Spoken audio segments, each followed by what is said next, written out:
Bismillahirrahmanirrahim. Assalamualaikum warahmatullahi wabarakatuh. Kepada segenap keluarga besar Al-Habib Muhammad bin Idrus Al-Habsyi. Sebelumnya mohon maaf, belum bisa ngirim video kemarin karena ada sesuatu dan lain hal. Mari sebelum kita belajar kitab Risalatul Jami'ah karangan Al-Habib Ahmad bin Zain Al-Habsyi, kita mengirimkan Fatihah kepada beliau supaya kita semua mendapatkan barokah beliau dan barokah ilmu beliau yang akan kita pelajari dalam kitab Risalatul Jami'ah. Al-Fatihah ila Ruhi Al-Habib Ahmad bin Zain Al-Habsyi wa usulihi wa furu'ihim an Allah yataghashahum birrahmah wal maghfirah wa yaskinu jannata birahmatih wa anna Allah yumidduna min madadihim wa yahmina bihimayatihim wa yanfa'una bihim ويعيد علينا من بركاتهم وأسرارهم وأنوارهم وعلومهم ونفحاتهم في الدين والدنيا والآخرة وعلى هذه النيات ولكل نية صالحة وعلى من وسلفنا صالحون خصوصا على من نوى الإمام القطب سلطان الأولياء مجمع البحرين الحبيب أحمد بن زين الحبشي وإلى حضرة النبي محمد صلى الله عليه وعلى آله وصحبه وبارك وسلم. الفاتحة. أعوذ بالله من الشيطان الرجيم. بسم الله الرحمن الرحيم. الحمد لله رب العالمين الرحمن الرحيم مالك يوم الدين إياك نعبد وإياك نستعين اهدنا الصراط المستقيم صراط الذين أنعمت عليهم غير المغضوب عليهم ولا الضالين آمين. Sebelumnya kita belajar sedikit dari biografi beliau. Al-Habib Ahmad bin Zain Al-Habsyi lahirnya di Ghurfah di tahun 1069 Hijriah. Jadi belum 400 tahun beliau lahir ya. Sekarang kan 1400 sekian. Dan beliau dalam menuntut ilmu banyak berpindah-pindah ke Syam, ke Shibam, ke Taris, Seun, kemudian di Tarim untuk menuntut ilmu. Kemudian beliau belajar kepada Habib Ahmad bin Abdullah bil Faqih, segenap ilmu syariat dan segenap cabang-cabang ilmu syariat, kitab tasawuf, sirah, bahasa, balaghah dan adab. Kemudian beliau belajar kepada Al-Habib Abdullah bin Alawi Al-Haddad sahibur ratib sekitar 40 tahun. Belajar 40 tahun, Masya Allah.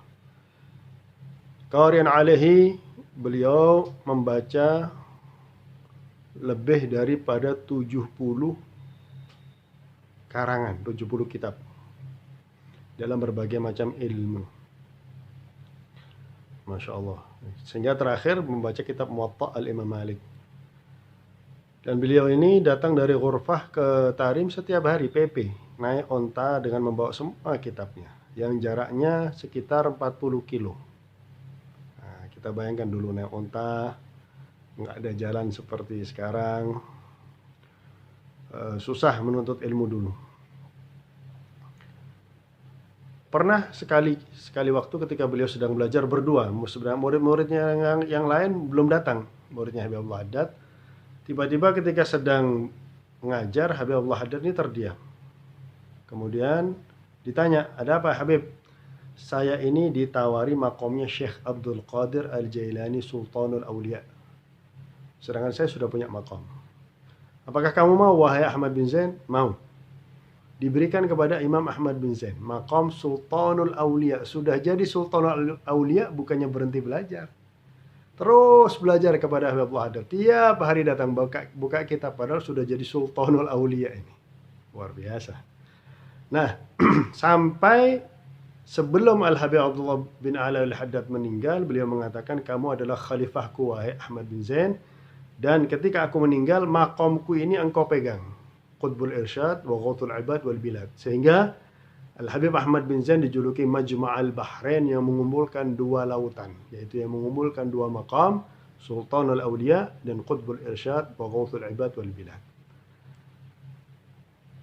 Jadi perlu kita tiru bagaimana beliau menuntut ilmu, dan beliau meninggal dunia pada asar hari Jumat tanggal 19 Sya'ban tahun 1145 Hijriah. Jadi sekitar lebih dari 300 tahun yang lalu beliau meninggal dunia di Hadramaut dan dimakamkan di Hautah. Beliau memulai kitabnya dengan Alhamdulillahirabbil alamin, hamdan yuwafi ni'amahu wa yukafi'u mazidah. Segala puji syukur bagi Allah. Pujian, ini ada terjemahnya, masing-masing sudah ada kitabnya ya, PDF, dibaca aja sendiri pembukaan. Kemudian qala Rasulullah sallallahu alaihi wasallam, talabul ilmi fardhatun ala kulli muslimin wa muslimah. Menuntut ilmu itu hukumnya wajib bagi setiap muslim muslimah. Kenapa kok wajib? Sebab kita ini hamba Allah diwajibkan ibadah. Wudu itu ada ilmunya. Wudu tanpa ilmu bisa-bisa nggak sah wudunya. Nggak mengetahui tentang air yang dipergunakan untuk wudu, itu juga nggak sah. Wudunya nggak sah. Kalau sudah wudunya nggak sah, salatnya nggak sah. Kenapa juga kita diwajibkan menuntut ilmu? Karena salat itu juga ada tata caranya, ada aturannya, nggak sembarangan saja. Oleh karena itu Allah ngutus Nabi Muhammad SAW untuk mengajarkan kita bagaimana tata cara ibadah yang baik dan benar ke hadirat Allah Subhanahu wa taala. Makanya disebut wajib menuntut ilmu. Kenapa? Karena tidak akan sempurna amal ibadah kita kecuali dengan ilmu. Karena amal ibadah kita wajib, maka menuntut ilmunya hukumnya wajib bagi setiap insan muslim dan muslimah kalau ingin sholatnya sah sesuai tuntunan Nabi Muhammad SAW.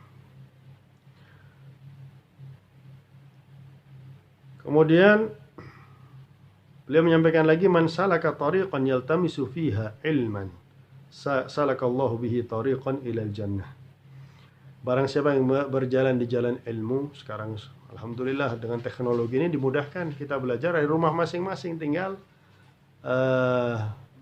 menjalankan rekaman ini. Subhanallah, jalan dimudahkan oleh Allah Subhanahu wa taala. Ini termasuk jalan ilmu. Maka barang siapa yang berjalan di jalan ilmu, maka Allah Subhanahu wa taala akan memudahkan jalan baginya menuju surganya Allah Subhanahu wa taala. Karena dengan tambah ilmu, ibadah kita tambah sah, kita tambah semangat dalam ibadah kepada Allah, dalam memperbanyak ibadah kepada Allah Subhanahu wa taala. Wa ba'd, fa hadhihi masailul mukhtasara min ba'di kutubi Hujjatul Islam Al-Ghazali. Dan selanjutnya ini adalah masalah-masalah yang terangkum dari sebagian kitab Hujjatul Islam Al-Imam Ghazali. Ghaliban, jadi kebanyakan diambil daripada Imam Ghazali. Man arafahu wa amila biha narju lahu minallahi an yakuna min ahlil ilmi zahiran wa batinan. Barang siapa yang mengetahui kitab Risalatul Jami'ah ini dan mengamalkan, beliau berdoa kepada Allah Subhanahu wa taala agar bisa menjadi ahli ilmu. Orang yang memiliki ilmu zahir batin.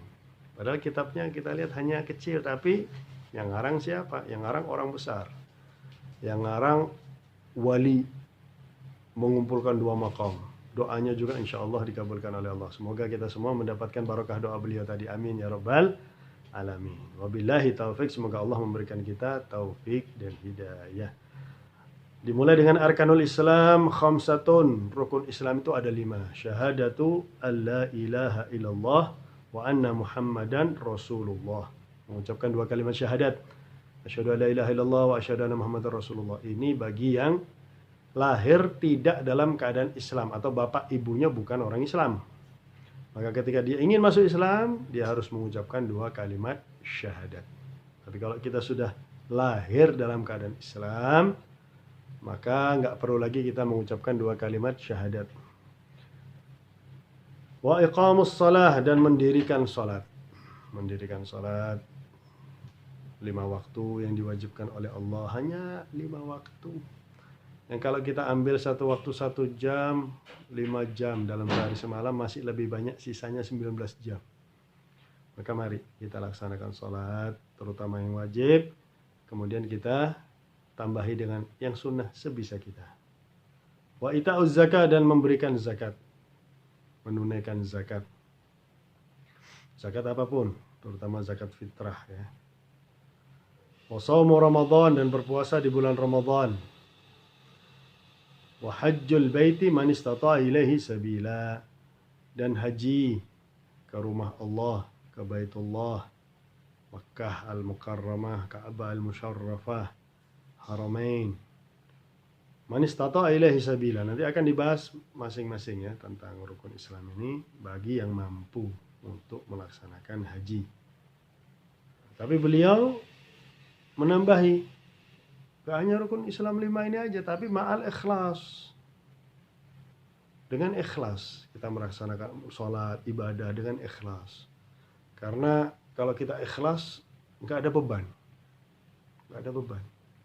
Kalau kita ikhlas, kita nggak bertujuan akan sesuatu. Sehingga sholat kita ikhlas karena Allah. Nggak mengharapkan apa-apa. Malah bersyukur bisa melaksanakan perintah Allah subhanahu wa ta'ala.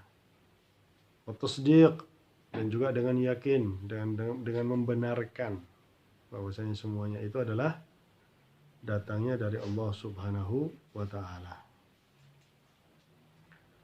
Yakin, karena ini adalah perintah Allah kepada Nabi Muhammad.